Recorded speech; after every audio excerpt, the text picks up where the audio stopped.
Halo guys, jumpa lagi bersama saya Satria Batang Hitam. Satria yang batanya hitam, atas bawah hitam guys. Anjay. Oke, sebelum kita ke filmnya, kita intro dulu guys ya.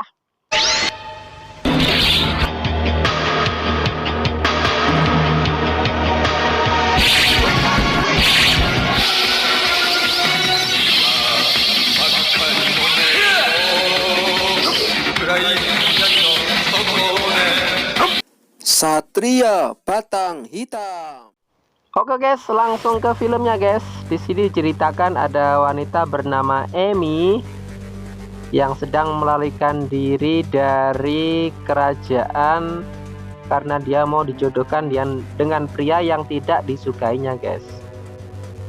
Kemudian dia mengeluh kesah, biar ada petir ya guys ya, supaya dia bisa keluar dari kerajaan tersebut, dan terkabul guys. Ini pembantunya sampai kaget dan melongo karena yang tertinggal hanya pakaiannya sang putri saja.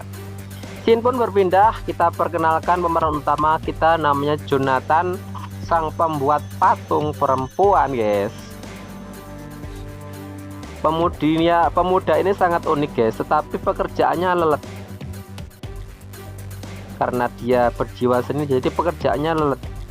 Kemudian pemuda ini tiba-tiba dipecat dikarenakan pekerjaannya itu nggak seperti yang lainnya guys. Akhirnya dia pun melamar pekerjaan kemana-mana, jadi tukang jualan balon, jadi tukang taman, sampai jadi tukang masak guys. Tetapi ya itu lelet kerjaannya.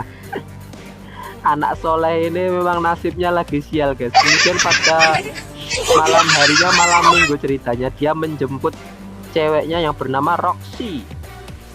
Terlihat ceweknya ini sangat agresif ganas. Oke guys, kemudian Jonathan ini menceritakan bahwa dia bolak-balik dipecat, yang membuat si Roxy ini jadi sebel guys, kemudian meninggalkan Jonathan. Pada suatu saat di hujan yang lebat, motornya macet si Jonathan ini, dan dia menghampiri sebuah toko yang di dalamnya ada patung buatannya guys. Tetapi toko itu belum resmi dibuka. Kemudian dia tersenyum karena bonekanya ternyata ada yang mau beli.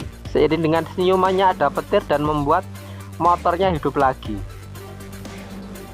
Sampai jumpa besok katanya kepada patung tersebut. Dan keesokan paginya ternyata gedung ini resmi dibuka. Nah, ini bosnya bernama Casey ya guys ya, perempuan setengah baya ini yang mempunyai toko besar tersebut. Kemudian mereka sedang berbincang-bincang kecil. Ada insiden yang sangat mengagetkan yang akan mencelakai si Casey, sang juragan perempuan ini. Dengan sigap Jonathan menyelamatkan si Casey ini.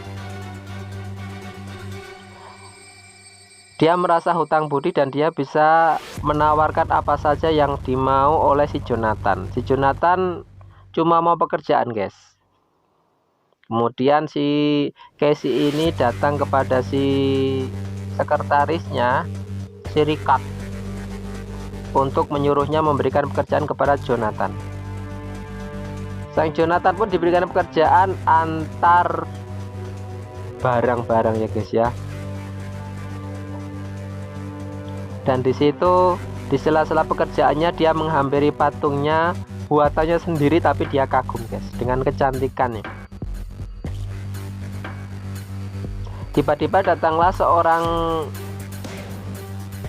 cewek enggak, cowok enggak, banci, namanya Hollywood guys. Dia penata rias patung-patung ini. Mereka pun saling berkenalan. Nampaknya walaupun bencong, si Hollywood ini baik hati. Kemudian kita perkenalkan tokoh yang satu, namanya Felix. Dia adalah security Sombong amat dalam film ini. Ketika mereka larut malam sedang bekerja, si Hollywood dan si Jonathan ini, si Hollywood merasa dia batuk-batuk, masuk angin, tidak enak badan, dan si Jonathan menyuruh dia pergi. Saat itulah ada keajaiban, si patung ini bisa bergerak guys. Kaget saya. Nama saya Emma Hesiri, tapi kamu bisa manggil saya Emi. Kemudian dia menceritakan bahwa dia hidup di saat dia tersambar petir pada malam sebelumnya, saat motornya sedang mogok itu guys. Si Jonathan ini agak setengah percaya, agak setengah tidak. Kemudian dia melamun, apakah saya ini stres? Aduh. Dan si Emi pun meyakinkannya bahwa dia benar-benar ada. Kemudian mereka bekerja. Si Jonathan ini menata rias patung-patung yang ada di situ dibantu dengan Emi. Keesokan paginya si Emi cantik ini berubah lagi menjadi patung guys. Kemudian si Jonathan ini segera bergegas menemui pacarnya si Roxy. Dia menceritakan kejadian yang ajaib yang ia alami tadi malam. Tetapi karena terbawa emosi yang sebelumnya masih kecewa dengan si Jonathan, si Emi ini si Roxy ini tidak percaya dan segera berlalu. Kemudian si Jonathan segera kembali lagi ke tokonya. Di situ dia mendapati kerumunan banyak orang yang ternyata menyukai desain patung si Jonathan. Di situ sudah ada Hollywood yang sedang menerangkan patung-patung tersebut. Dan si Casey ini pun memberikan selamat kepada si Jonathan dan dia mempromosikan jabatan yang baru kepada si Jonathan. Akhirnya dia resmi menjadi penata rias. Nah, ketika si Hollywood datang, dia mau memperkenalkannya kepada si Casey, tetapi si Casey ini si Emi ini berubah lagi menjadi patung guys. Si Emi menjelaskan bahwa yang bisa melihat saya hidup itu cuma kamu. Kemudian mereka menata ulang lagi patung-patung itu. Karena bantuan si Emi ini ada keajaiban guys. Setiap patung yang ia dekorasi menjadi bagus.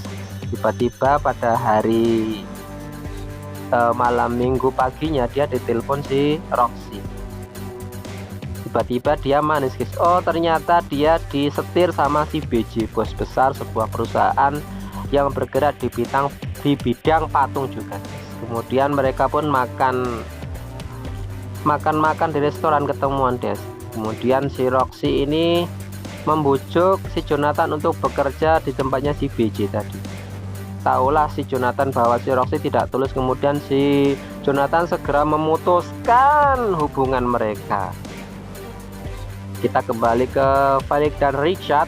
Ternyata Richard ini tidak suka dengan nasib si Jonathan yang begitu cepat menjadi disukai oleh si Casey bosnya guys, dan naik jabatan.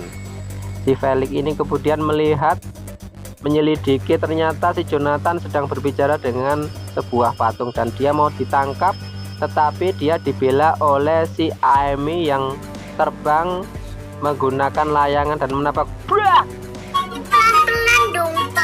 dan si Felix pun pingsan. Ketika pagi harinya dia dipergoki oleh juragannya si Casey dan dia malah jujur mengatakan bahwa segalanya ini yang menyuruh si Richard. Tanpa ampun dia disuruh mengambil gaji terakhirnya termasuk si Richard alias dipecat guys. Kemudian si Felix sama si Richard ini datang menemui si BJ untuk meminta pekerjaan dan si BJ ini langsung memberi instruksi, bisakah kalian mencuri boneka yang disukai Jonathan itu? Kemudian mereka pun setuju. Sementara itu nasib semakin baik dialami oleh si Jonathan. Dia diangkat menjadi wakil presiden oleh si Casey guys. Pemandangannya aku butuhkan saat ini adalah melihatmu orgas ... Namun serabi lempit Amy bibirnya sangat tipis membuat Jonathan harus melakukannya dengan pelan-pelan dan masuk mas. Dan kedua rambut keriting mereka basayup terguyur santan gara. Akhirnya mereka melakukan pengencrotan pertama kali untuk si M. Makanya agak sakit guys. Anjay. Kemudian si Felix sama Richard ini menculik boneka si M yang cantik. Ketika Pagi harinya si Hollywood ini kaget karena semua patung-patung cewek semuanya hilang dicuri. Kemudian si Jonathan segera mengkhawatirkan Amy dan dia menyusul ke tempatnya BJ. Dia menanyai si Roxy, di mana patung yang cantik Amy itu? Dia kan hanya peragawati, kenapa kamu seperhatian itu? Si Roxy nampaknya cemburu, guys. Kemudian si Roxy membuang patung itu ke tempat pembuangan penggilingan sampah yang bisa menghancurkan tubuhnya si Amy. Kemudian dengan tepat waktu si Jonathan datang dan menangkap tangan si Amy. Pada saat itulah si boneka ini berubah wujud menjadi manusia seutuhnya. Dia bisa dilihat oleh manusia selain Jonathan, guys. Kenapa? Karena siapapun yang mencintainya dengan tulus, maka dia terlepas dari kutukan. Yang dia cintai adalah si Jonathan ini, guys. Akhirnya mereka pun pergi dari tempat itu. Di akhir cerita, si Amy dan si Jonathan ini menikah di hadapan si Casey dan Hollywood yang mendukung mereka, dan cerita pun usai. Aduh guys, sampai di sini ya guys ya alur filmnya. Tonton terus channel saya, ikuti terus channel saya Satria Batang Hitam, dan bantu saya menuju 10.000 subscribe di tahun 2021. Bye bye.